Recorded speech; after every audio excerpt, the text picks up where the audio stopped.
नमस्कार, स्वागत है आपका 3 बजे 3 खबर में और मैं हूं जुबैर खान। राजस्थान कांग्रेस में कलह के बीच अब बीजेपी की लड़ाई भी खुलकर सामने आ चुकी है। पूर्व मुख्यमंत्री वसुंधरा राजे खामोशी ओढ़े हुए हैं, मगर उनके समर्थक खुलकर मैदान में उतर चुके हैं। समर्थकों का कहना है कि वसुंधरा ही बीजेपी है और बीजेपी ही वसुंधरा। पूर्व विधायक प्रहलाद गुंजल के बाद पूर्व मंत्री भवानी सिंह राजावत ने प्रेस कॉन्फ्रेंस कर बाकायदा कहा कि जिस तरह से देश में बीजेपी के लिए प्रधानमंत्री मोदी की हैसियत है, उसी तरह से राजस्थान में बीजेपी के लिए वसुंधरा राजे की अहमियत है। राजस्थान में वसुंधरा राजे के अलावा किसी का चेहरा नहीं चलेगा।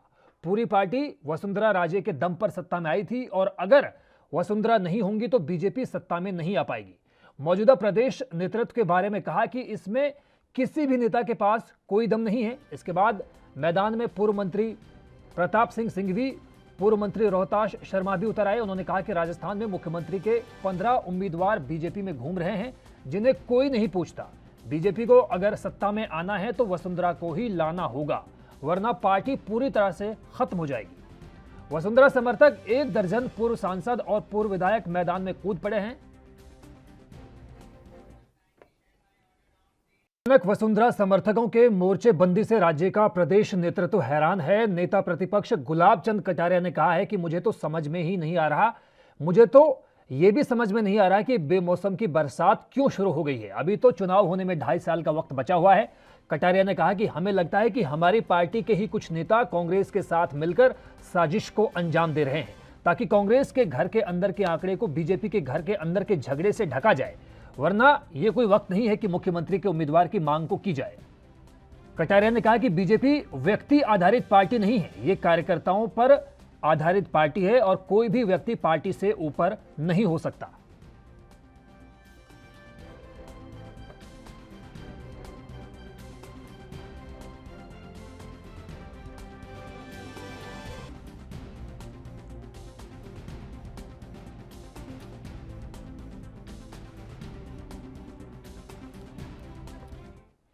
और इस वक्त हमारे साथ सर्वेश्वर पाठक जी जुड़ चुके हैं, जो कि एक पॉलिटिकल एनालिस्ट हैं। सर्वेश्वर जी, सबसे पहले मैं यही जानना चाहूंगा आपसे, एनबी में बहुत बहुत स्वागत है आपका, कि पूर्व विधायक प्रहलाद गुंजल और पूर्व मंत्री भवानी सिंह राजावत ने माफ कीजिएगा, ये कहा है कि जो अहमियत पीएम नरेंद्र मोदी की केंद्र सरकार में है या देश के लिए है, वही हैसियत जो है वसुंधरा राजे की राजस्थान प्रदेश के लिए है। यानी कि क्या ये मान लिया जाए कि जो बीजेपी ही को ही वसुंधरा कहा जाता है या वसुंधरा को ही बीजेपी बोल दिया जाता है, इस दावे में कितनी सच्चाई है, या क्या आप समझते हैं कि यह कहना क्या सही है कि वसुंधरा ही बीजेपी है और बीजेपी ही वसुंधरा?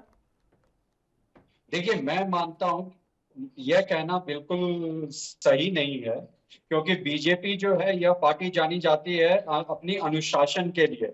वहां का एक छोटा बूथ लेवल के कार्यकर्ता भी बड़े पोस्ट पे आ सकता है। तो लेकिन इस बात को भी आप दरकिनार नहीं कर सकते कि जो राजस्थान की पॉलिटिक्स है, वहां पे वसुंधरा राजे जी का एक अपना वर्चस्व है और बीजेपी उनको नजरअंदाज नहीं कर सकती है। और मेरे ख्याल से या कोई मतलब अगर अंदरूनी ऐसी कुछ बात चल रही है, तो मुझे पक्का विश्वास है कि जो शीर्ष नेतृत्व है वो इसको संज्ञान में लेके इस जो समस्या खड़ी हुई है उसको बहुत जल्द सुलझा लेंगे, क्योंकि वसुंधरा राजे जी का अपना राजस्थान की राजनीति में एक बहुत ही अच्छा योगदान रहा है और वो पूर्व मुख्यमंत्री रही हैं। और बीजेपी को आपने देखा होगा कि कई जगह कई राज्यों में जो शीर्ष नेतृत्व के अभाव में वो मुख्यमंत्री चेहरा पहले कभी डिक्लेयर कर भी देते हैं और नहीं भी करते हैं। चुनाव के परिणाम आने के बाद वो करते हैं, जैसा आपने यूपी में देखा कि उन्होंने बिना शीर्ष नेतृत्व मुख्यमंत्री के चेहरे से चुनाव लड़ा और उसके बाद जब जीत के आए तो योगी जी का नाम प्रस्ताव करके उन्होंने योगी जी को मुख्यमंत्री बनाया। लेकिन वसुंधरा राजे जी पूर्व मुख्यमंत्री राजस्थान में रह चुकी हैं, तो मेरे ख्याल से शीर्ष नेतृत्व को ये ध्यान देना होगा और वो एक कद्दावर नेता मानी जाती है राजस्थान की। लेकिन सर्वेश्वर पाठक जी, बात सिर्फ पूर्व विधायक प्रहलाद गुंजल या पूर्व मंत्री भवानी सिंह राजावत की नहीं है। बात अगर हम करें पूर्व मंत्री प्रताप सिंह सिंघवी की और पूर्व मंत्री रोहताश शर्मा की, तो उन्होंने भी साफ तौर पर यह कहा है कि राजस्थान में कम से कम 15 उम्मीदवार मुख्यमंत्री बनने के लिए दौड़ रहे हैं। हालांकि उनकी अपनी कोई राजनीतिक बिसात नहीं है। उन्होंने ये भी कहा है कि बीजेपी को अगर राजस्थान में दोबारा से जिंदा करना है, दोबारा से अगर खड़ा करना है, तो वसुंधरा राजे को ही हमें लाना होगा। तो कुछ ना कुछ दिक्कत तो देखिए, है, सब कुछ सही नहीं चल रहा। बीजेपी जो प्रदेश में राजस्थान की जो हलचल है उसमें सब कुछ सही नहीं चल रहा। यह मानना सही है कि हाँ, कुछ अंदरूनी कलह होती रहती है हर एक जगह। पार्टी में कोई नेता को अगर आप नजरअंदाज करते हैं तो उसके समर्थक बने रहते हैं। और वसुंधरा राजे जी तो बहुत बड़ी नेता है, राजस्थान की कद्दावर नेता रही हैं। तो अगर आप उनको नजरअंदाज करेंगे तो बीजेपी को वहां पे बहुत नुकसान झेलना पड़ेगा, ऐसा मेरा मानना है। जी और मैं यह भी जानता हूं कि बीजेपी का जो शीर्ष नेतृत्व है वो यह कभी भी ऐसी गलती नहीं करेगा। अगर ऐसी कोई अंदरूनी कलह अभी उजागर हो रही है तो उसको अंदर बातचीत से सुलझाया जा सकता है। नहीं, और अंदरूनी यह कला तो काम है बीजेपी में बहुत सर्वेश्वर बखूबी से पाठक जी, होता है। अंदरूनी कला तो है, क्योंकि नेता प्रतिपक्ष गुलाब चंद कटारिया ने भी ये कहा है कि कांग्रेस के चंगुल में फंसे हुए हैं कुछ बीजेपी के ही अपने हमारे नेता, और उन्हीं के साजिश के तहत ये सब कुछ हो रहा है। यानी ये तो बीजेपी प्रदेश आलाकमान मान रहा है कि कहीं कोई दिक्कत तो है, हालांकि उन्होंने कांग्रेस के ऊपर आरोप लगाया है, ये अलग बात है। देखिए, कांग्रेस की तो खुद खुद की आज से नहीं, जब से राजस्थान में सरकार आई है तब से वो अपनी अंदरूनी कलह से जूझ रही है। तो अगर उनका कहना है और उस बात में कितनी सच्चाई है तो ये बात का पता शीर्ष नेतृत्व को लगाना चाहिए और उसकी तह तक जाना चाहिए। क्योंकि ये अंदरूनी कलह चाहे वो किसी भी पार्टी का हो, चाहे कांग्रेस पार्टी में सचिन पायलट और अशोक गहलोत जी के बीच में हो रहा, या जी यहाँ पे वसुंधरा राजे जी और जो सतीश पुनिया का गुट, जैसा कि समाचार पत्रों में लिखा जा रहा है, अगर यह हो रहा है तो ये पार्टी के लिए कतई अच्छी बात नहीं है। और मेरा यह मानना है कि बीजेपी को वसुंधरा राजे जी को बिना नजरअंदाज किए हुए राजस्थान में आगे बढ़ते रहना चाहिए। अच्छा क्योंकि आपने देखा वो जब से मतलब कांग्रेस की सरकार आई है, समय समय पर वो बहुत अच्छे मतलब जनता के बीच में जाती रही है। ऐसा नहीं है कि कभी कभी ये भी मांग उठी है कि वो अपने क्षेत्र में देखी नहीं गई है, लेकिन वो जैसे उन्होंने कुछ दिन पहले आपने देखा होगा मंदिर का दौरा किया था, उस सब में भी एक अलग बात उठी कि वो अपनी साख फिर से स्थापित करना चाह रही हैं। और जी मैं ऐसा नहीं मानता, वो एक कद्दावर नेता है बीजेपी की, इसको आप इनकार नहीं कर सकते। और ना ही शीर्ष नेतृत्व को इसको नजरअंदाज करना चाहिए। जी, ठीक बात आपने कही। अगर लेकिन जिस तरह से सर्वेश्वर पाठक जी, अब तो बीजेपी की बात सामने आई है, इससे पहले कांग्रेस में भी जो असंतोष सामने हमारे आ चुका है, और अशोक गहलोत और जो सचिन पायलट की जो नाराजगी है, आपस का जो मनमुटाव है, असहमति है, वो भी सबके सामने मौजूद है। और अब सियासी गलियारों से खबरें ऐसी भी आ रही हैं कि वसुंधरा राजे और सचिन पायलट मिलकर राजनीति की जो बिसात है उसको नए तरीके से गढ़ सकते हैं राजस्थान में। देखिए, अगर होना होता ऐसा कुछ तो जब सचिन पायलट जी निकल के गए थे और कुछ विधायक, उनके समर्थक विधायक को, तब हो गया होता। वहां पे आप बीजेपी के विधायक की संख्या कम है और कांग्रेस की ज्यादा है। जो डिफरेंस है सरकार बनाने का वो बहुत बड़ा गैप है। कम से कम 40 विधायक अगर कांग्रेस से टूट के आएंगे या जो कुछ होगा तभी सत्ता नहीं, परिवर्तन वो हो सही है, सकती लेकिन है। मैं 2.5 और साल बाद होने वाले विधानसभा चुनाव के परिप्रेक्ष्य में ये बात कह रहा हूं। हाँ, मेरे को नहीं लगता, क्योंकि सचिन पायलट जी अपना एक अलग भविष्य देख रहे हैं और वो कांग्रेस के मुख्यमंत्री के रूप में अपने को स्थापित करना चाह रहे हैं। उनके साथ नाइंसाफी हुई थी, क्योंकि जब चुनाव हुआ था राजस्थान में तो उन्होंने भरपूर कोशिश की थी, लेकिन कांग्रेस के शीर्ष नेतृत्व ने उनको नजरअंदाज कर दिया। जबकि कायदे से एक युवा नेता को वहां का मुख्यमंत्री बनाना चाहिए था और अशोक गहलोत जी को सेंटर में लेके वो उनको आगे बढ़ाते। लेकिन कांग्रेस आला कमान तो वही पुराने ढर्रे पे चल रही है। तो और उन्होंने जितने भी यंग नेता हैं उनके, अभी आपने देखा यूपी में खैर जितिन प्रसाद बीजेपी में शामिल हो गए। तो ये सब क्यों हो रहा है? क्योंकि वो जितने भी यंग नेता हैं उनको आगे बढ़ने ही नहीं देते हैं। माधवराव सिंधिया, ये जी, सचिन पायलट के बारे में ज्योतिरादित्य आपने सिंधिया बताया। जी भी जो पार्टी छोड़ के आए, क्यों हुआ यह कल है मध्य प्रदेश में? क्योंकि वो युवा नेता केवल राहुल गांधी बने रहना चाहते हैं, उन्हीं का चलता है, एक परिवार की ही चलती है। बाकी के पार्टी के जितने भी यंग लीडर आए कांग्रेस में उनको कोई तवज्जो नहीं दी जा रही है। जी, सर्वेश्वर पाठक जी, आपको राजनीति का बहुत बड़ा अनुभव है, सियासत के आप अच्छे जानकार हैं। सचिन पायलट के बारे में आपने डिटेल में सारी बातें बताई। मैं सीधे तौर पर आपसे ये जानना चाहूँगा कि क्या आपको लगता है जी। कि वसुंधरा राजे को कोई प्रेस कॉन्फ्रेंस करनी चाहिए इस बाबत, जबकि पूरी गहमा-गहमी का माहौल बीजेपी प्रदेश जो है राजस्थान में है? और क्या आपको लगता है कि वसुंधरा राजे को ये बताने की ज़रूरत है अब तमाम प्रदेशवासियों को भी और शीर्ष नेतृत्व को भी कि पार्टी की जो लाइन होती है, वही सबसे बड़ी बात होती है? देखिए, यहाँ पे अगर ऐसी गहमा-गहमी आई है, आपने देखा होगा कुछ दिन पूर्व वो दिल्ली आके बीजेपी चीफ से मिली थी, नड्डा जी से। तो मेरे को ऐसा नहीं लगता, अगर ऐसा कुछ है तो शीर्ष नेतृत्व और वसुंधरा राजे जी को आपस में बैठ के बात करना चाहिए और सचमुच देश की जनता, राजस्थान की जनता को बताना चाहिए कि हम एक हैं, हमारे बीच में कोई ये मतभेद नहीं है और हम एक बैनर के नीचे, जो पार्टी का अपना झंडा है, उसके नीचे जब भी चुनाव होगा 2023 में लड़ेंगे और बीजेपी को वापस सत्ता में लाएंगे। सर्वेश्वर पाठक और जी, इस बीच ये में भी जो मैं ये आपसे जानना समय चाहूंगा, है, इस बीच में इस रिफ्ट को खत्म करना चाहिए और जहां पे कमियां हैं कांग्रेस की, उनको लेके इनको उजागर करना चाहिए, ना कि आपसी कलह करना चाहिए। ठीक है सर्वेश्वर और पाठक जी। राजस्थान की जो चुनाव है वो डिफरेंट है। जी सर्वेश्वर वहां पाठक 5 जी, साल कांग्रेस की आती है तो 5 साल बीजेपी का। फिलहाल वक्त एक ब्रेक का हुआ है। ब्रेक के उस पार भी लगातार जारी है 3 बजे 3 खबर।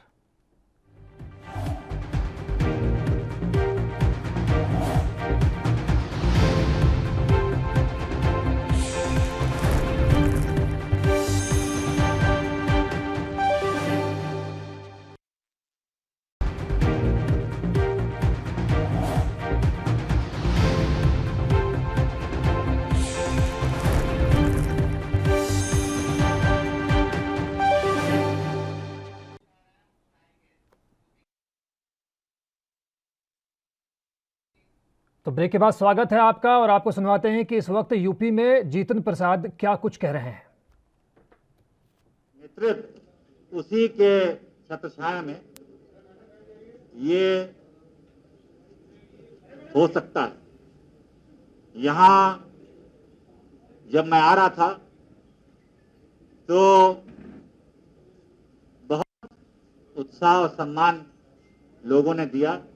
मैं इस जो आप लोगों ने प्यार और सम्मान दिया है, जीवन भर एक कार्यकर्ता के रूप में काम करूंगा, मेहनत करूंगा। मैं कम शब्दों वाला व्यक्ति हूं, मेरा काम बोले। मैं इतना जरूर बता सकता हूं कि जहां तक भारतीय जनता पार्टी का सवाल है, जहां तक भारतीय जनता पार्टी का नेतृत्व केंद्र में और प्रदेश में उसका सवाल है, यही वो नेतृत्व और वो पार्टी है जो असली में देशव्यापी राष्ट्रीय पार्टी, एक ही दल रह गया आज देश। जहां अभी जैसे अध्यक्ष जी ने बताया, जहां नीति, निर्णय और उनका क्रियान्वयन संगठन और कार्यकर्ताओं की भावनाओं के अनुसार होता है और उनकी राय से होता है। ये वो एक ही पार्टी है देश में जहां सामान्य परिवार के लोग भी शीर्ष पदों पर बैठ सकते हैं और बैठे हैं। अध्यक्ष जी, आपका भी संघर्ष रहा, प्रधानमंत्री का रहा, और ये दर्शाता है क्योंकि जो आज इस समय देश में माहौल और जो शत्रुत्ववाद, जो क्षेत्रीय पार्टी, वो कभी देश, प्रदेश और समाज का भला नहीं कर सकते, क्योंकि ये पार्टियां बनाई तो बड़े लोगों ने, मगर पार्टियां बहुत छोटी। पार्टियों ने नेता नहीं बनाए, नेता लोगों ने पार्टियां बना दी और ये व्यक्ति विशेष के इर्द गिर्द घूमती। देश, प्रदेश और समाज की प्राथमिकताएं दूसरे नंबर पे चली जाती। भारतीय जनता पार्टी वो पार्टी है और आज जो केंद्र में प्रधानमंत्री जी नेतृत्व दे रहे हैं, देश, विदेश और हमारी सीमाओं पे जो सुरक्षा और चुनौतियों का सामना है, तो एक ही व्यक्ति कर सकता है इस देश में, वह है प्रधानमंत्री नरेंद्र मोदी। तो ज्यादा ना बोलते हुए मैं अध्यक्ष जी आपका धन्यवाद दूंगा कि आपने समय निकाला और अब परिवार में आपने मुझे शामिल किया और मेरा कार्य बोलेगा और प्रयास करूंगा कि आपके और पार्टी के उम्मीदों पे और जनता की नजरों में खरा उतरूं। बहुत बहुत धन्यवाद आप सभी को। धन्यवाद, बहुत बहुत धन्यवाद।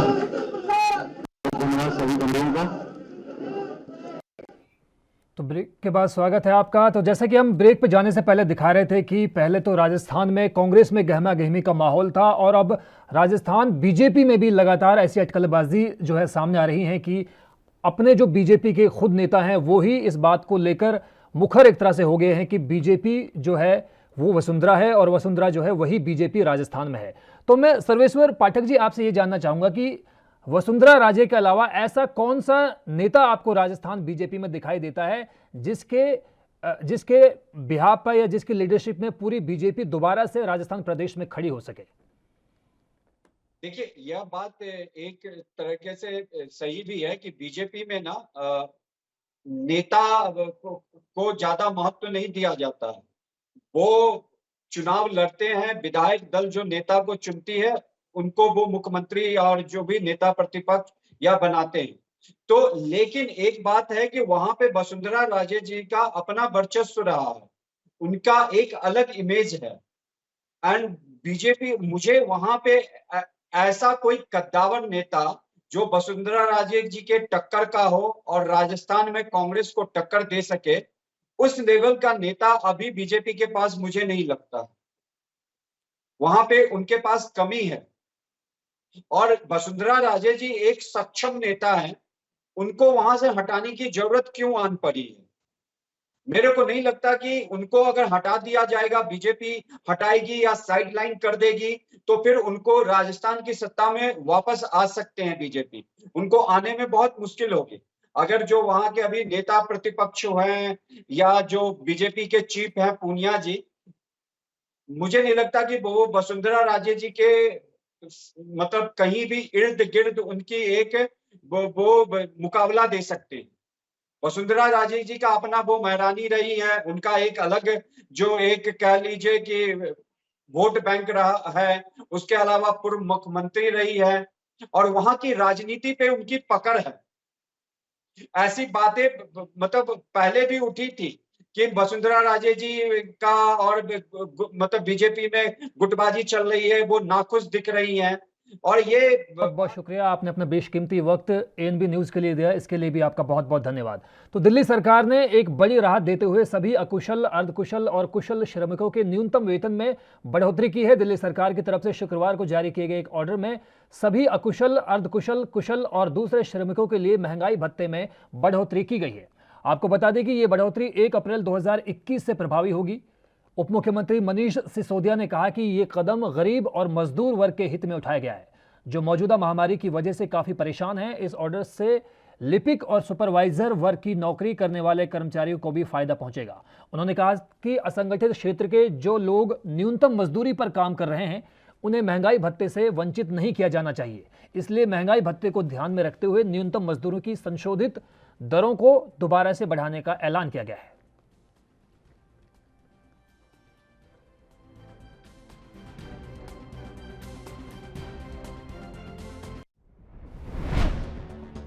देख सकते हैं कि अकुशल मजदूरों का जो मासिक वेतन है पहले 15,492 रुपये था, जो अब बढ़कर 15,000 हो गया है। वहीं अर्धकुशल श्रमिकों का वेतन भी 17,537 रुपये बढ़ाया गया है। इसके अलावा कुशल मजदूरों का वेतन भी 18,000 से 19,291 रुपये बढ़ाने का ऐलान किया गया है। गैर मैट्रिक कर्मचारियों के लिए मासिक वेतन 17,069 रुपये था, जो अब 17,537 रुपये हो चुका है। इसके अलावा मैट्रिक के कर्मचारियों के लिए 18,797 रुपये से बढ़ाकर 19,291 रुपये किए गए हैं। ग्रेजुएट और उच्च शैक्षणिक योग्यता वाले लोगों के लिए भी वेतन जो है उनका बढ़ाकर 20,976 किया जा चुका है।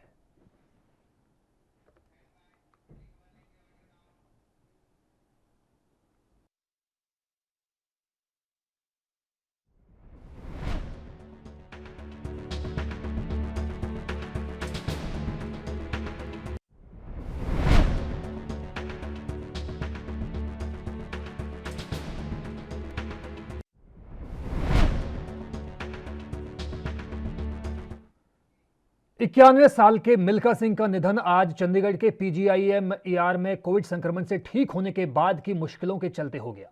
वो भारत के सबसे मशहूर एथलीट रहे हैं। 1929 में अविभाजित भारत में जन्मे मिल्खा सिंह की कहानी जीवटता की कहानी है। ऐसा शख्स जो विभाजन के दंगों में बाल बाल बच गया, जिसके परिवार के कई सदस्य उसकी आंखों के सामने कत्ल किए गए, जो ट्रेन में बेटिकट सफर करते हुए पकड़ा गया और जेल की सजा सुनाई गई, और जिसने एक गिलास दूध के लिए सेना की दौड़ में हिस्सा लिया और जो बाद में भारत का सबसे महान एथलीट बना। 1960 के रोम ओलंपिक में विश्व रिकॉर्ड तोड़ने के बावजूद मिल्खा सिंह भारत के लिए पदक नहीं जीत पाए और उन्हें चौथे स्थान पर ही संतोष करना पड़ा।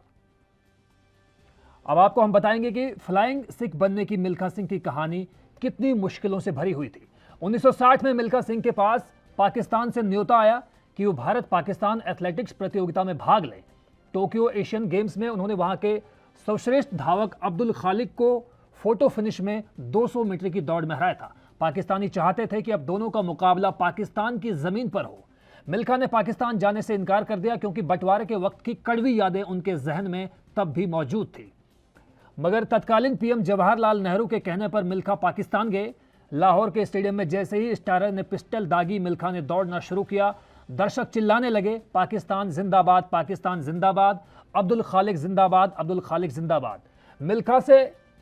मिल्खा से वो आगे थे, लेकिन 100 मीटर पूरा होने से मिल्खा ने उन्हें पकड़ लिया था। इसके बाद खालिक धीमे पड़ते गए। मिल्खा ने जब टेप को छुआ तो वो खालिक से करीब 10 गज आगे थे और उनका वक्त था 20.7 सेकेंड। ये तब के विश्व रिकॉर्ड की बराबरी थी।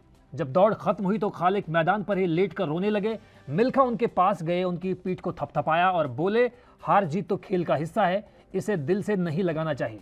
दौड़ के बाद मिल्खा ने विक्ट्री लैप लगाया। मिल्खा को पदक देते समय पाकिस्तान के राष्ट्रपति फील्ड मार्शल मोहम्मद अयूब खान ने कहा कि मिल्खा, आज तुम दौड़े नहीं हो, उड़े हो, मैं तुम्हें फ्लाइंग सिख का खिताब देता हूं।